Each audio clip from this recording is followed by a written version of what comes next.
Hey folks, sorry it's been a while since I've been on. I had a bit of a rough week last week, so I wasn't really in for recording stuff, I guess. So I did get some stuff done over the week, not very much. I was, like I said, having a rough week. So I did some stuff this morning, and I'm going to go ahead and, turn the camera on, set it up so you can watch me kind of work on that. I've been getting some wood and doing some other things.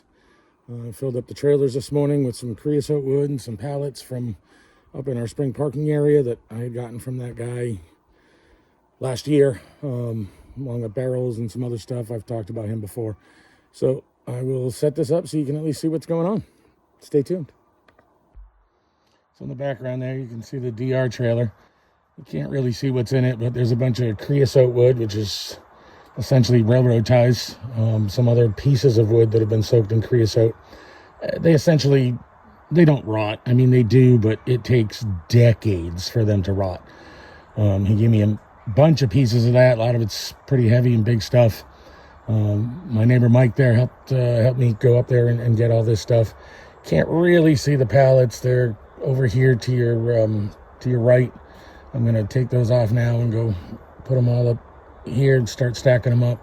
I've got probably 12, 15 more pallets out there that I got to go get, but right now I'm going to empty the trailer and do that, and then I'm going to work on under that blue tarp straight ahead of you there. I've got some birch trees that we took down last year that I kept off the ground over the winter to let them work on drying.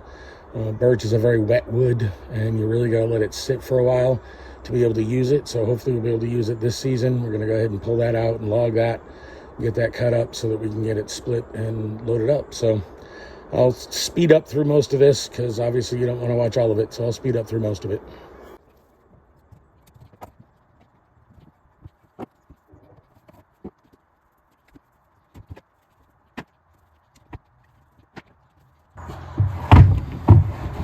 Earlier today, when we were loading these up, I grabbed this particular pallet.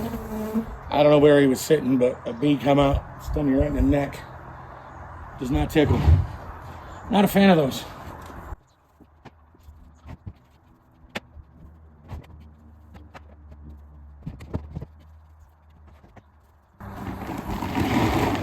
Had a massive tarp up there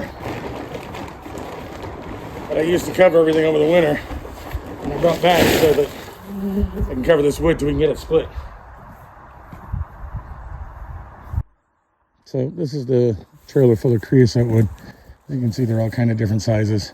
Some of them are absolutely massive in thickness. It's not that long, but it's very, very thick.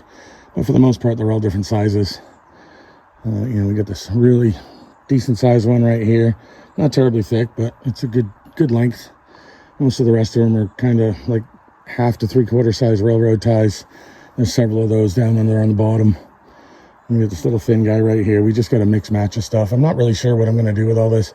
This stuff is great to use for like foundational support and whatnot, because again, it really doesn't rot. But for right now, I'm going to pull out a couple of even sized pieces and set them up so that I can put the birch trees on them so I can cut them. As I've stated before, the last thing you want to do is put your chainsaw in the dirt because it just dulls it like almost instantly. So I'm going to raise these up just a little bit to log them here so that way I don't have to worry about my chain.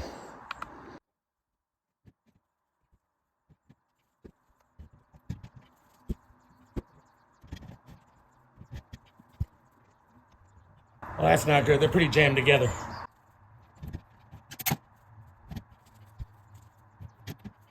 Look at the size of the nails on that thing. They're massive.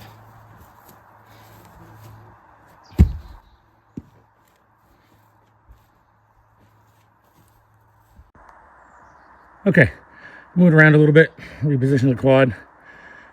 I don't know if you can really see it in the camera, but I put a log that we haven't split yet right in, a little ways down from the log I'm going to start pulling on, and then I hooked my winch up to that birch tree back there.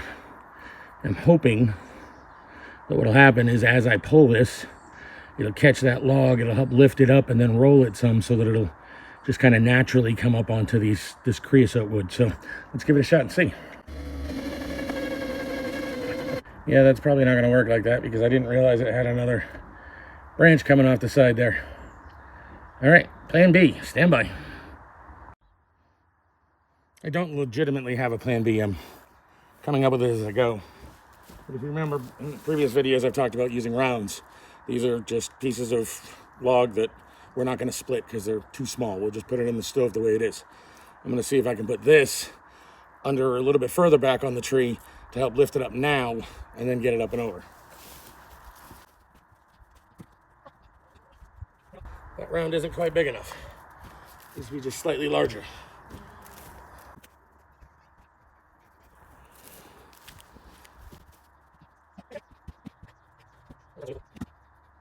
I guess we see what happens.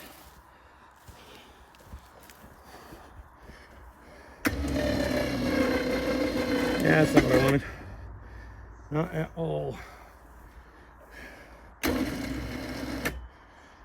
Stand by while I let my brain work. Well, it rolled a little easier than I was expecting. I guess we'll have to see if this works. Probably not. God damn it. There we go, that's a good sign. This would definitely be much easier to do if I had the right tools. Fine, just roll, I don't care. Well, it's not exactly where I wanted it, and the ties aren't exactly where I want them, but it's up off the ground. I can at least cut it. So let's work on that. All right, I won't say this again. Don't ever use me as an example. I am 100% self-taught. I have no idea what I'm doing. I get by as best I can, but don't ever use me as an example on how to cut a tree or use a chainsaw. Ever.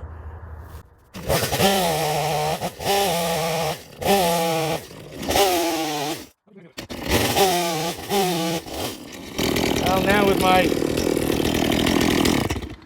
with my railroad ties not in the right place, it's leaving too much of an opening, and when I go to cut this, everything's going to drop, which I guess won't be a huge deal.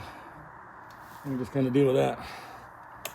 I just want to keep the chainsaw out of the ground. All